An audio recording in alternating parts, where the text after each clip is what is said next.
I like this question. I want to jump on this one. Open element versus closed element intake for the MQB. Will the open intake heat soak faster in a hot climate versus closed? Does the underhood temperatures affect performance on the open? Okay, this I see people debating this on the groups often. I usually don't chime in because those aren't necessarily always the best place to have constructive communications. But I see a lot of people get it wrong, unfortunately. So we offer open and closed intakes. This is a closed air box. Is this the new one for the 8J? No, that's the closed AV. Yeah. We are releasing a closed 8J TTRS, the Gen 2 TTRS intake. So for any of you that have our intake, that we always sold that as open, but we've had many requests for a closed version, and it looks more or less like this. And so we're releasing that, I think, probably this week. But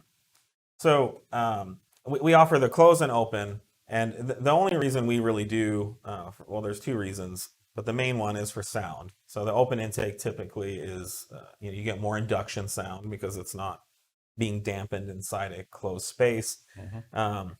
The other thing about open intakes, they do something very well is because it's open, they never see the kind of vacuum or pressure drop or flow restriction that a fully closed intake will see. So, for example, there's a very popular closed intake on the market that many DAZA guys run.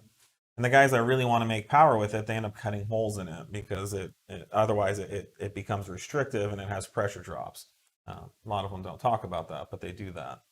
So when you have an open intake, it's I don't know, it's like take a Coke bottle and suck on it, and you can collapse it, cut the bottom off, and you won't be able to do anything. It's the same thing with the intake. Or better, you drill a couple small holes, you'll still suck the thing shut. But you keep opening it up more and more. The more and more you open up, but in our case, we're cutting the whole top off. There's no top, and it's just like cutting the whole bottom off. You're not going to ever be able to suck hard enough to restrict in any way. So then the conversation invariably goes to, well, it's supposed to be a cold air intake. And so since it's open under the hood, that means it's sucking in hot air, and that destroys the performance benefit. Well, there is a performance benefit to open intakes. And yes, there is heat under the hood. However, all of our X34 intakes that are open, first off, they draw air from the front core support, which is cool frontal air from the front of the car. And once the car starts moving, the engine compartment becomes flooded with ambient air from outside. If it didn't, your engine would overheat. The air has to flow through the radiator and out of the engine compartment. And so we actually log these temps.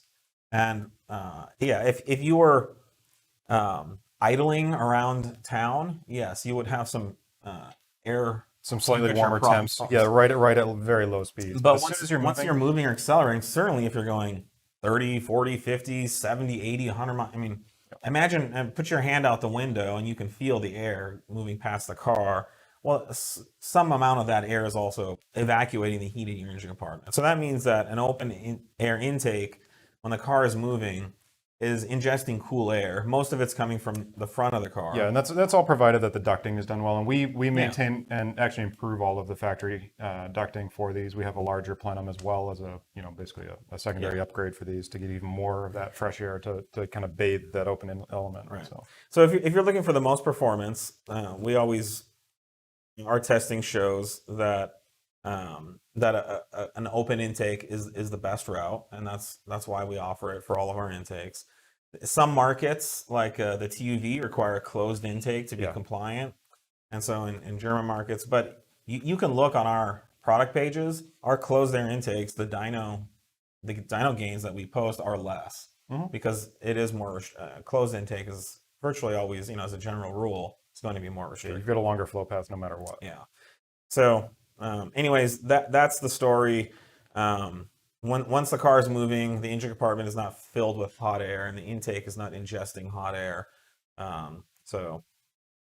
That's our position. Again, and that's based on our testing. Yeah, that's with our, ducts and shrouds. If you're putting a filter behind a radiator, you're going to get Everything hot I'm talking about is with our Yeah, PX. If you put a filter on a stick, I mean, with nothing else there's around one it. DAS intake out there. It's just a filter sitting in the engine compartment. So there's not even. Yeah, we're talking any with kind of with the shroud or shrouding and shielding we have. But in yeah, place. we do shield the bottom and the sides, and the only thing that's open is the top. So great question, and thank you. So Yep.